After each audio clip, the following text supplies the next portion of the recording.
Welcome to the Freedom Fridays podcast. With me, your host, Pete Clark, the Whispers guy.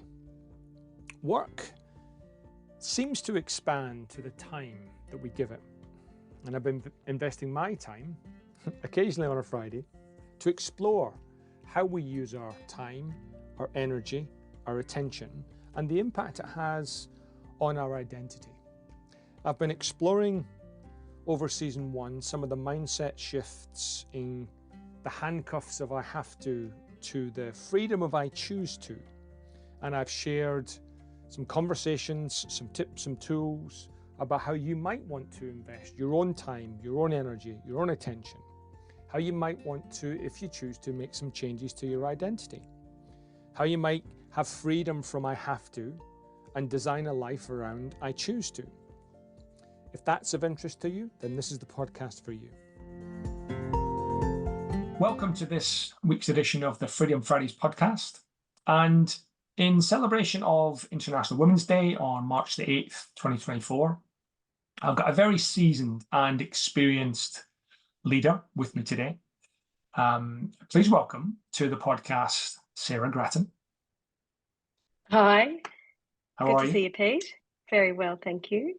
Good. Now, before I give a little bit of timeline, Sarah, you've had an extensive career in leadership. Before you tell us what you've done, I'm interested in your take on the question. The big question that I'm keen to explore is, we have International Women's Day, we have all these curriculum programs about women in leadership, and without necessarily the gender thing, why is that an important topic for discussion?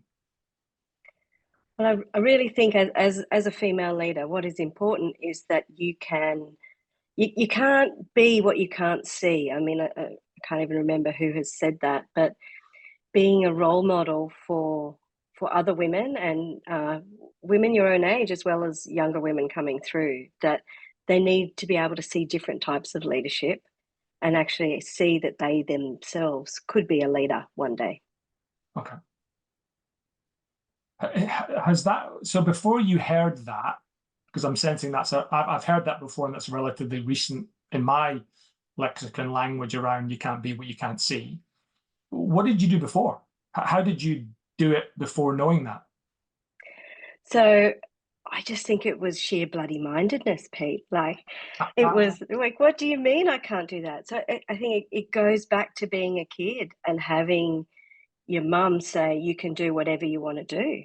Yeah. So she was told when she finished school, she wanted to be a journalist. And that's the only thing she wanted to be. And she'd lost her mum. Her mum had died when she was 17. So she didn't have a mum around. And so she was told, well, you can be a teacher or a nurse, but no, you can't be a journalist. And so she became a teacher, and a very fine teacher at that. But her passion was really, she wanted to be a journalist. And so when I came along, it's sort of everything that she wanted to move those barriers for me so that I would believe that I could do whatever I put my mind to. And so I never had any thought of a barrier about something that I couldn't do or wouldn't do. I was going to do whatever I felt like and whatever I chose. And so I think she wound it back by the time my sister was born, because she thought she'd created a bit of a monster. Yeah. Yeah. But, so I'd go into, so I was at girls' schools at high school. And again, you can take on those roles, and you don't see other people vying for those leadership roles. There were only other girls there that we worked together. I get to university, that was a little bit of a shock, but boys are real people too. That's great. So, work together, great mates. And then in the work context, all of a sudden, there seemed to be barriers that were in place. And for women, or mainly the women? Well, it felt gendered, probably for the first time that I'd experienced. And that, I was very, very academic, and I'd won the university medal. I'd always been top of the class. Whatever I wanted to do, I could do. And in this first career experience, there were certain things that you get to do to progress, and you had to be able to build a financial model, for example. But I was very good at getting information out of people on the phones. And so I didn't get those experiences. And I'd be like, when can I do some modeling? I'm good at this. Yeah.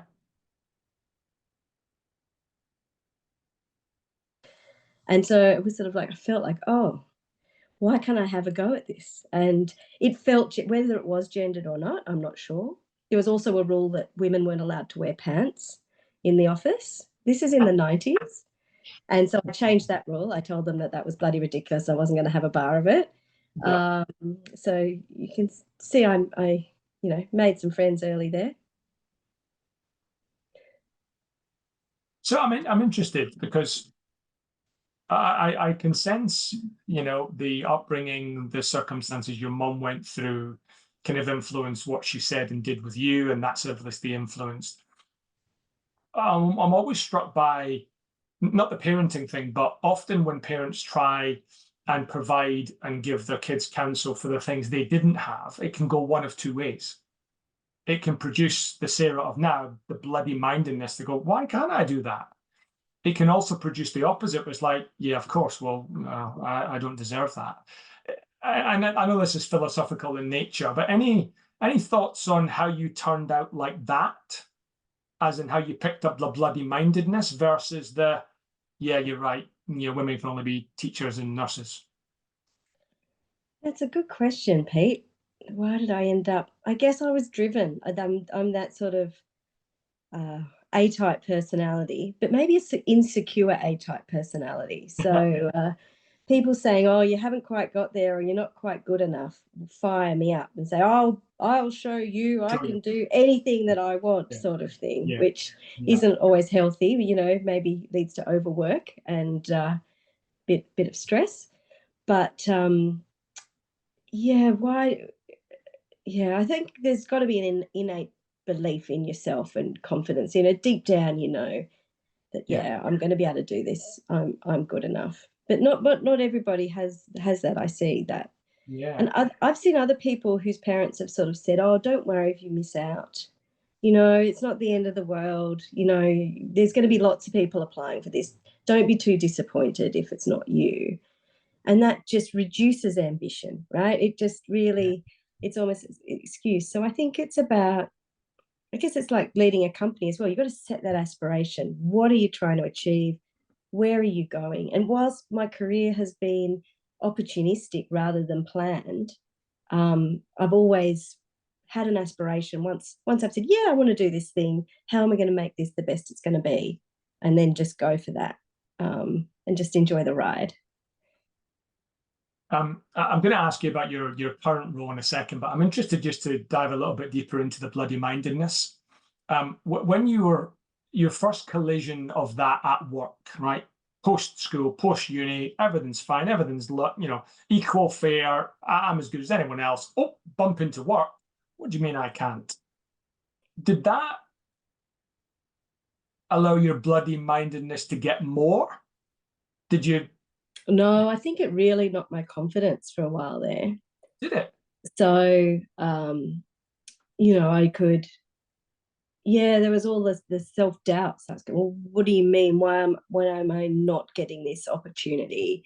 And again, being what you can't see, there were no female senior leaders in the organisation at the time. It was all very, very male environment. I had a couple of it was very stratified in these professional services firms. There were first years, second years, third years, etc. And so there were a couple of second or third years, but they often left. And so it was really, in the big bad 90s, right? And so, Yeah. and we had fabulous work and really interesting work, but the people that were leading these teams were just leading there because they'd gone through the hurdles and they were good at doing the thing, and they didn't actually have any training about how to manage people or coach people for success, and it was more about telling them all the things they'd done wrong. Whereas I've become to learn that what's important is a strength-based approach with people, and you're going to get a lot more out of people if you focus on their strengths. So yeah, so, and in fact, sort of I met my husband whilst I was working for this firm, and one of his best friends I befriended. We're good mates. And once I'd left that particular place and I'd gone to work somewhere else, she said, "Oh, have you had a personality transplant?" She said to me. And I'm like, "What do you mean?" And she said, "You were just so, you were sort of sad and small, and now I'm seeing this confident, vibrant person, and it seems like you're really different, and the only thing that's different is you've changed roles. And I thought, wow, like I was trying to win in that environment that which wasn't working for, and could well have been me, and my skills weren't up to whatever it was that they needed me to be. But it didn't feel like that, because I was just taking a different approach to things, and I'd get the results and the clients love me and what have you. So I think it was, I think it's something about the environment that you're in can bring out the best in people rather than. And so the bloody mindedness was hurting me in that respect, because I'm thinking I need to stay and I need to win and I want to do this thing. But in the end, they orchestrated for me to go out on secondment for a different organization. And all of a sudden I was a superstar and got my confidence back. So it was interesting. It strikes me, using the bloody mindedness as an example, and this is a personal opinion here, if we get too tied to I am bloody minded, when that approach doesn't work, it can derail us a little bit, as opposed to I can be bloody minded, which gives us a little bit of detachment from our identity, more of a behavior, which means you can be ramp it up or ramp it down. Yes, I think so. And I think it comes back to this, how you define yourself. And so if and I've sort of reflected on this over the years, I've had this need to achieve, and I think it goes back to childhood. You can blame your parents for everything, can't you? But rewarded for achievement. And I've got 3 daughters, and so I'm learning this myself with them. But and I have achieved, the HSC, the university medal, get the big jobs, do whatever. But if you're defining yourself by that achievement rather than what is satisfying yourself inside, then it just can breed discontent. So it's about learning to live with that, and it's hard when you're hardwired one way. To understand this more, the growth mindset of how do we live and learn, and I can be and can do other things rather than just do this one thing. I might double click on that if I may, and I'll come to your current, because I think there's an interesting connection there. So many people that I work with, and I put myself in this bucket too, are maybe not soldered on, but certainly hardwired to their identity linked to what they do, which is kind of what you've said, if you get too attached to that. And you mentioned there that you were able to, in some way, shape, or form, not hold on too tightly to that. I'm interested, were there any triggers? What did you do? Any top pocket tips for anyone who recognizes they are locked into their identity as what they do, not who they are? Any unlocks that you've experienced that you applied?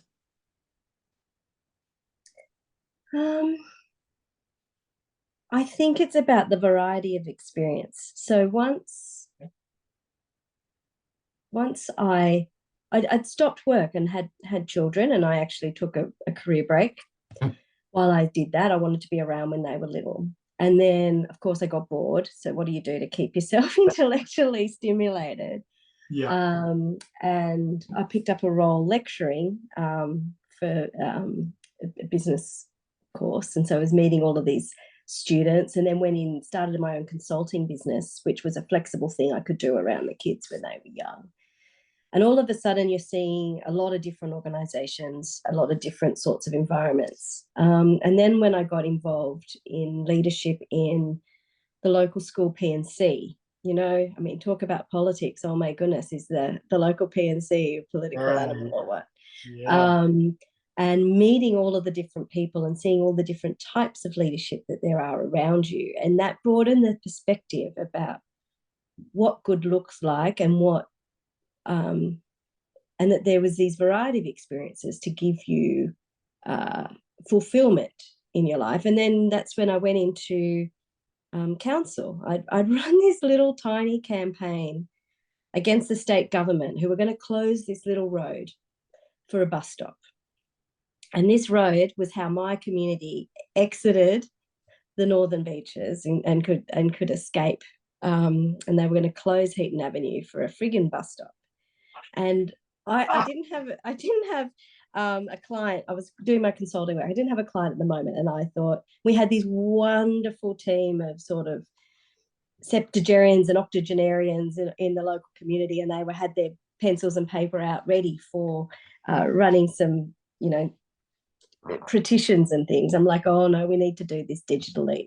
There's this thing called Facebook, and we set up a local community campaign, and I became this micro hero in the community. Wow. Because and we saved this road, and so they didn't close. I beat the state government on that one.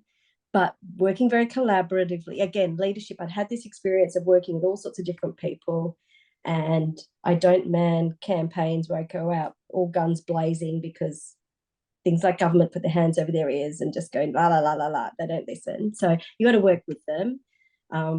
I got their consultant's report about why this thing needed to close, and I found all of the holes in all of the analysis, and kindly pointed that out to them. Anyway, I gave them the shits. We managed to win the argument. It was based on nonsense, and we managed to keep this road open, and hooray, I was this hero. Fantastic. And it's so having those sorts of, and that's what ended up getting me into council, because the Northern Beaches Council had just been formed of an amalgamation of 3 different council groups. And so they were scratching around, well, who can run for council? And so everyone was asking me, because all of a sudden I was this like mini hero of this little pocket of our little neck of the woods. And that was enough to give me enough sort of a profile actually to get elected. Well done. And so, but then this community leadership role again is different again. And sort of, again, I always take a very kind and compassionate approach and just play facts back to people straight. Like, I'm not a politician as such. I'm just a community leader. And maybe I sound like a politician. That's interesting you've said that. I tell you the facts, I'm not a politician. Well, no, because the politicians, of which there are some amongst us, will just pay the populist line and just tell people what they want to hear. And I try to tell it as it is. And then I wear a bit of flack, but I think I get respected for that because, but yeah, you can't abide by talking points and things like that if you're going to take that sort of approach, with a real approach with people. But I don't know where I'm going with this conversation, Pete, but this is where we've ended up. I've got 2 or 3 strands I could pull on in a second, but I'm going to pause and I'm going to catapult into the now. And I'd love you to, in a second, tell us, what's your current role? Where are you now, if you're willing to share that? But I'm also interested in tying it to your question about how you define yourself. Is there a connection between your current role and how you now define yourself for the moment? Well, I'll tell you about my current role while I just ponder the other question in the back of my mind. So I'm currently the Chief Executive of Lifeline Northern Beaches. So Lifeline, everybody knows the Lifeline brand and the very important 13, 11, 14 number when people are in crisis. The way it actually works is there's a number of members of Lifeline and their geographic areas. And so the area that I look after reaches sort of from North Sydney, Kirribilli, all the way up to Palm Beach. And then there's a tiny little corner over in Vaucluse and Watsons Bay, because these geographies are based on the old telephone exchanges. That's where the old exchange used to be. So we have this area. And again, everybody knows about the phones with Lifeline, but that's only a small component of what we do. I mean, it's a very important component. So we've got a 10-seat call centre, but what we are doing is working with the community and strengthening. Our purpose is about building the resilience and wellbeing of our community for people in crisis. And so we have a team of counsellors that provide one-on-one counselling. We have support groups that help support people that have been, bereaved, with loss or various issues. We've got financial counsellors, which is a free service for people, because what we see is a lot of people in crisis, it's often a financial situation. And it's things as simple as filling in forms and getting debts waived and talking to the bank, and things are really, really difficult for people. So we have that service, and we work really closely in collaboration with the women's shelters, for example, and some homelessness building operators and public housing operators and things. So to help provide those sorts of services. And we also do a whole lot of training. So because we run a volunteer organisation, and the numbers change around a bit, but we're around 750 volunteers at this point, across all different areas of Lifeline. But we've got this training capacity. So part of what we then do is all about building the capability in the community by training accidental counsellor, or wellbeing and managing wellbeing, and challenging conversations in the workplace, again about trying to strengthen that baseload resilience of the community.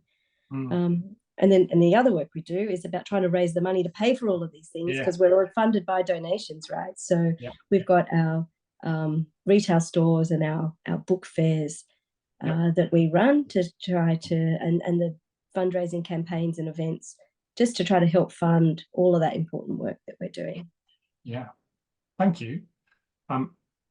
Such great and necessary and quite sad work that's required, unfortunately. So back to the question, how does that define you?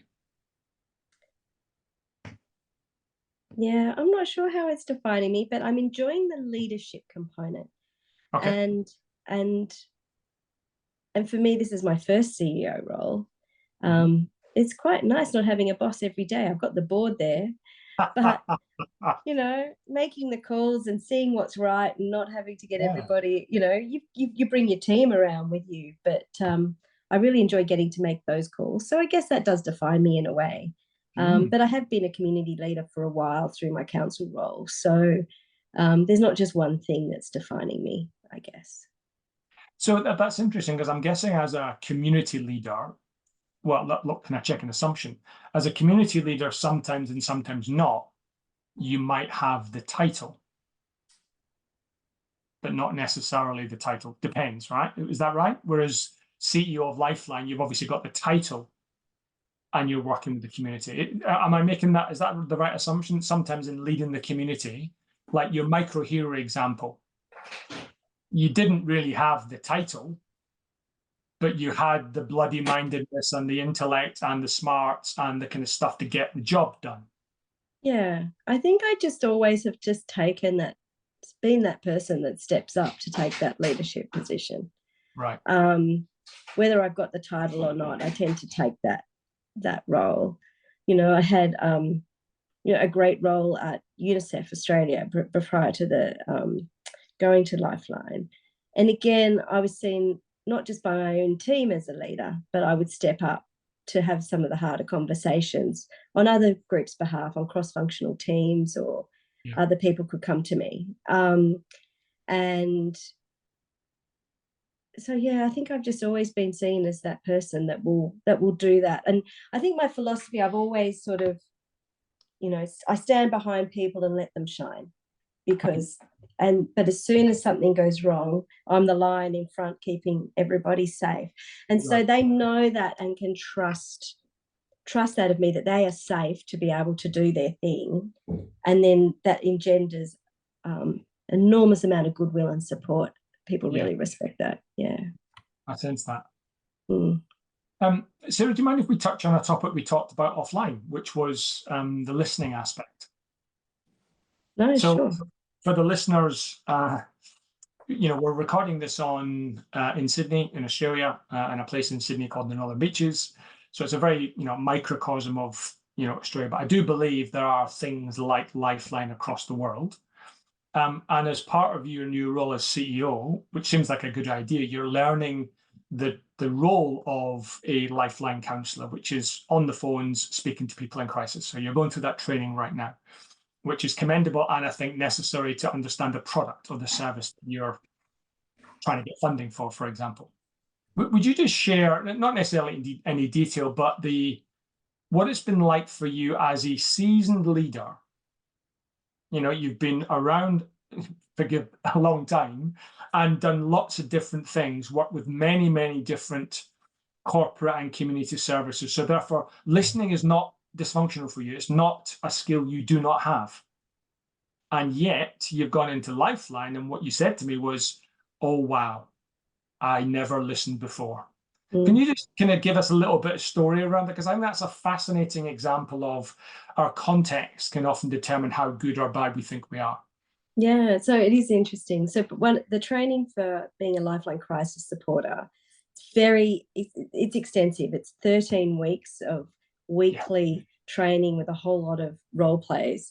And then you've got another, I think it's 16 hours being sort of supported on the phones. And then you've got another, sort of 30, 40 weeks of practicing on your own, but really closely supported before you're an accredited telephone crisis counsellor.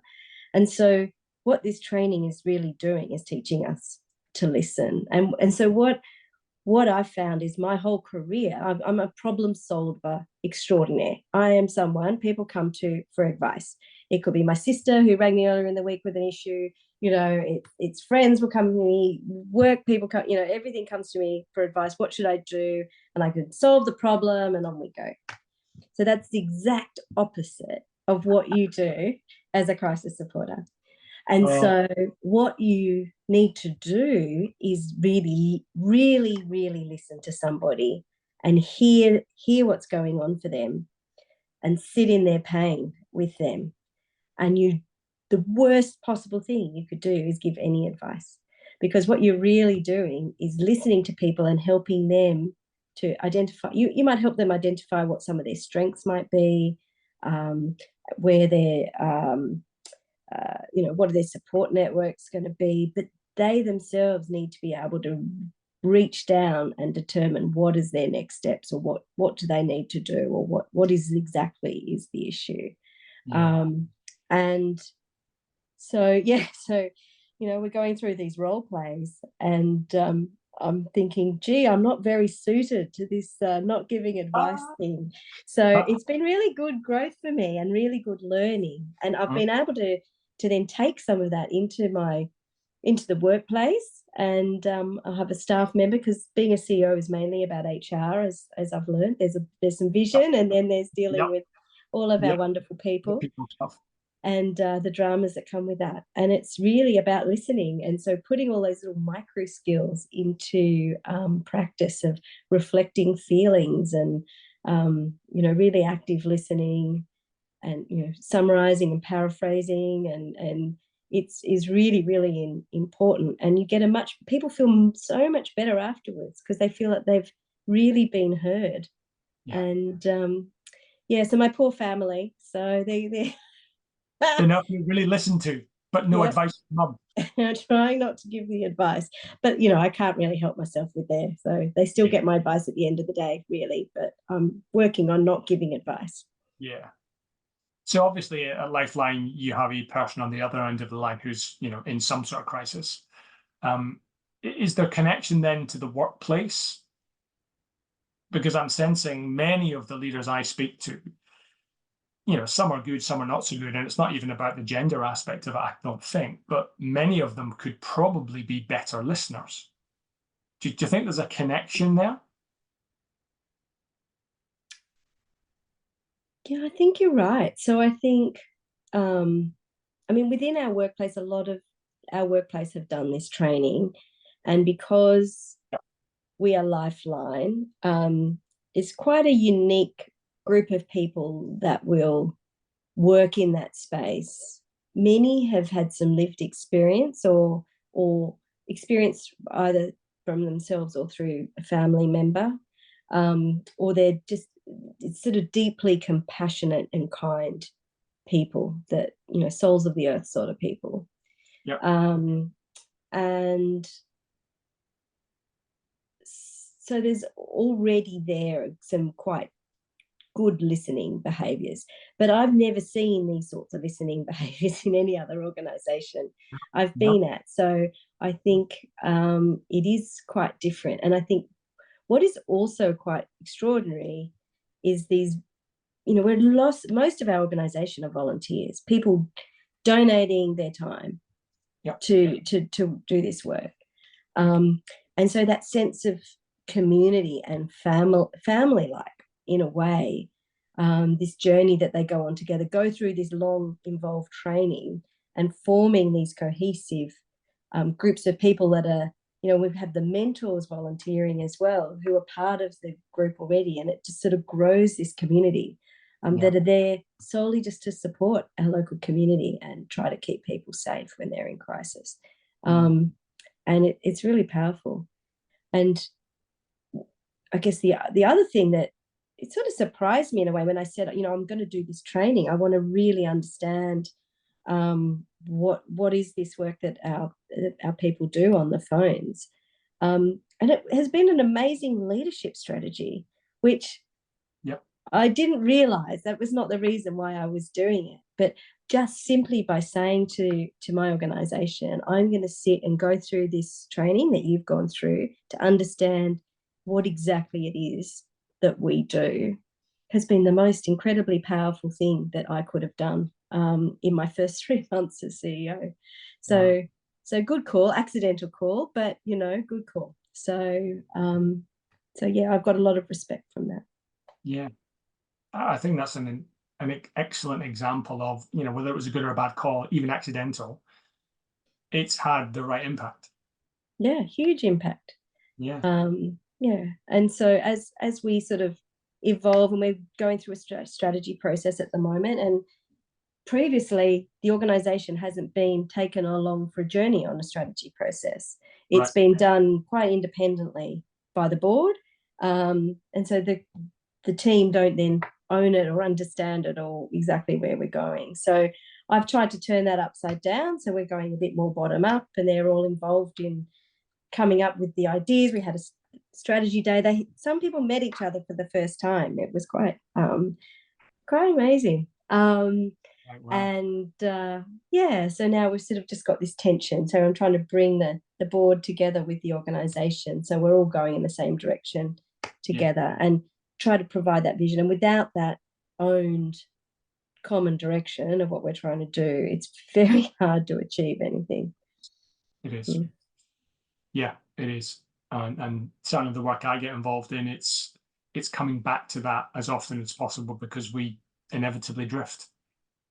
Yeah. Life gets in the way, stuff happens. So you drift. Sarah, I'm really conscious of something in my head that I think some of the listeners might be thinking about, and it's really practical, and obviously reveal what you're willing to reveal. And it's around the listening aspect. What are 2 or 3 tips, easy things or the biggest thing that a Lifeline counsellor would do that perhaps we wouldn't normally do in the listening space? Firstly, it's about reflecting people's feelings, and it's sort of echoing what people are saying. Even if they're not expressing a feeling as such? They usually are expressing some sort of feeling, but you try to put words into what some of the things that they're saying and echoing it back to people. And as you practice it, it feels super clunky. Yeah. Because someone's telling you, look, my partner left me. I'm really upset. I can't believe it's happened. And the response is, you're upset. I can hear you're upset. Okay. And then leaving space for the other person, and not jumping in or not trying to fix it. And it feels really awkward. But when I tried it out on my sister last week, when she rang me with something, and I was like, okay, I'm going to try and really listen. At the end of the call, she said, I feel so much better. And I was like, yes, I managed to do it. But it's not quite working with my 16-year-old yet, though. So what I am told, Sarah, children and animals, don't even attempt it. That's cool. So going back the feeling state, and I'm guessing I'm assuming here that even if you get the feeling wrong, the fact that you're trying to echo back the feeling is a connection point anyway. Yeah, no, that's right. And it's all about this connection. Yep. And having the connection with the person. And if you feel they will correct you if you've got it wrong. And it's not even just the feeling words, it's the intensity of those words. Yeah. So, okay. I think we've got three different sort of levels of intensity. So there's sad, and then there's distressed, and then there's devastated, So what is the level of that? Yeah. So, and people will correct you. They'll say, oh no, I'm not devastated, but I'm quite distressed. And so you're about trying to, you don't want to underpitch the intensity because they feel not heard. If you overpitch it, they can bring it back down for you. Yeah, cool. But the vocab around feelings as well. So it's this happy, sad, angry is what most people would say, what are your emotions? And there's these things called feeling wheels. Oh my God, Pete, I don't know. I've been not a counseling person. This is a whole new revelation to me, the number of words that you can use to describe your feelings. And how do we get that language? Because we don't often talk about feelings. We don't. No. And the other thing we don't do is talk about the difficult feelings. And so we want happy, what do you want to be? I don't care as long as they're happy, know, and we devalue these other more uncomfortable feelings of sadness or anxiety and then you're not validating them. And so you suppress them or bottle them down, and then where do they go when they need to come out? They can't be processed if you're just trying to ignore them. So I'm learning all of these things. I'm learning. One of the authors that you might be aware of, I'm certainly a bit of a boy fan, full confession, is a lady called Brené Brown. Yes, vulnerability. One of the things she said was, anger is an easier expression to demonstrate than shame. Yes. Meaning, so it shows up as angry, and if you connect with the anger without trying to get beneath the surface to go, what's the source of that? It remains at this level as opposed to the real connection, which is, I sense you where are feeling, there's something around it, and some of those feelings, hence the vocabulary extension around the feelings wheel, and just having a larger number of words that you can use. Yeah, and I agree, and I love Brené Brown. What I love is in this training, we've got these experienced mentors that have been on the phones for a long time, and they come in and support us and work through the role plays with us. And that's what they're really good at. They can ask a question, a really open question that dives into those things that are uncomfortable and try to get to the bottom of it. So I haven't mastered that one yet. So, stay tuned for that one. But hopefully I'll get there because I think it's a really key skill to be able to. I think so. And couple the listening with some sound strategies, experiences, ways forward. The yin and the yang of that, I think it's almost unbeatable. Almost. Yep. Really, really powerful stuff. Sarah, I'm conscious of time, so I'm going to bring it to a close a little bit. Conscious that we are recording this in the week of International Women's Week, International Women's Day tomorrow, March the 7th. No, March the 8th. March the 8th. Thank you.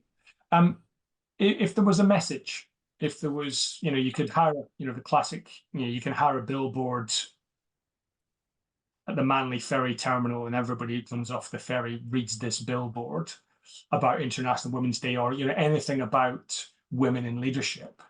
What would you say? What would the billboard say?